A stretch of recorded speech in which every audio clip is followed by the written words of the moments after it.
Regarde, tais-toi. Donc, ensuite, nouveau type de liaison. Ce qu'on va voir maintenant dans cette section-là, c'est qu'il y a des liaisons qu'on n'a pas vues avant ou que j'ai comme fait exprès pour cacher ou ne pas en parler parce qu'il fallait rentrer des exceptions. Comme par exemple, quelque chose qu'on a vu beaucoup l'année dernière lorsqu'on a vu les acides, l'ion-hydronium. L'ion-hydronium, si on remarque bien, c'est un oxygène qui fait 3 liaisons. Alors que depuis la 9e, 10e année, on essaie de tout le temps vous dire que l'oxygène fait seulement 2 liaisons. La raison pourquoi il peut faire 3 liaisons, c'est parce qu'il va faire une liaison de coordination. Une liaison de coordination, ça ressemble beaucoup à une liaison covalente, sauf qu'on va utiliser les électrons des doublets libres. Souvenez-vous, les doublets libres. Les doublets libres, c'est des électrons qu'on n'utilisait pas pour faire des liaisons. Comme par exemple dans l'eau, après qu'on avait fait la liaison, on finissait avec 2 doublets libres. Et là, je disais, bon, ben, on va quand même les représenter parce que c'est important. C'est maintenant que ça va être important. D'où proviennent les doublets libres? C'est que lorsqu'on faisait des liaisons covalentes, on faisait des partages d'électrons. On faisait des partages d'électrons en liant des électrons célibataires. Et je vous ai tout le temps dit la règle que les électrons qui sont déjà pairés ne feront pas de liaison. Donc, à ce moment-là, on obtenait une molécule d'eau qui ressemblait à ça ici. Quand on a un ion hydronium, on veut faire un peu la même chose que ça ici. Ici, on a formé une liaison covalente. Fait que si on revient à la définition d'une liaison covalente, c'est dans le fond lorsqu'on a 2 électrons entre 2 atomes. Donc, une liaison covalente entre l'oxygène et l'hydrogène, j'ai 2 électrons entre les 2 atomes. Même chose pour la deuxième liaison ici.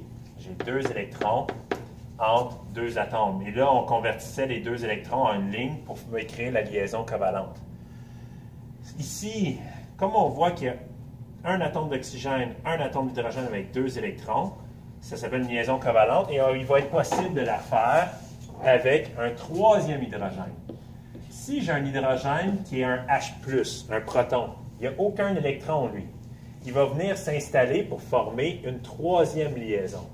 Donc, un peu comme la liaison qu'on avait ici, j'ai 2 électrons entre 2 atomes. Donc, je vais pouvoir changer mes 2 électrons à l'aide d'une liaison. Donc, liaison covalente 2 électrons, mes 2 électrons proviennent de mon oxygène. Ce qui varie d'une liaison covalente traditionnelle, c'est que ici, j'ai fait des liaisons covalentes pour que les deux puissent respecter l'octet. Ici, les deux respectaient déjà l'octet avant de faire la liaison. Donc, à ce moment-là, c'est pour ça qu'on appelle ça une liaison de coordination, parce que les 2 électrons proviennent d'un même atome. Les 2 électrons provenaient de l'oxygène et non pas de l'hydrogène. Donc, ça ici, cette molécule-là, c'est celle-là ici. Si je fais la même chose avec l'azote, l'ammonium, l'ion ammonium, normalement, l'ammoniac, c'est ça ici. Il y a 3 liaisons covalentes et un doublet libre. Pour former une 4e liaison, pour former l'ion ammonium, j'ai besoin d'un ion positif, H+. Et là, encore une fois, je me retrouve avec 2 électrons entre 2 atomes, donc je suis capable de former une liaison covalente. Sauf que c'est une liaison de coordination parce que les 2 électrons proviennent de l'azote et non pas de l'hydrogène. Donc à ce moment-là, on va former une nouvelle liaison. Je n'ai pas vu encore la règle des charges, mais juste un petit avant-goût de ce qu'on va faire après. On va trouver une façon de calculer que l'oxygène ici est devenu positif une fois que j'ai fait la liaison avec le H+, et ici l'azote est devenu positif une fois que j'ai fait la liaison avec le H+. Donc la charge positive, elle est restée.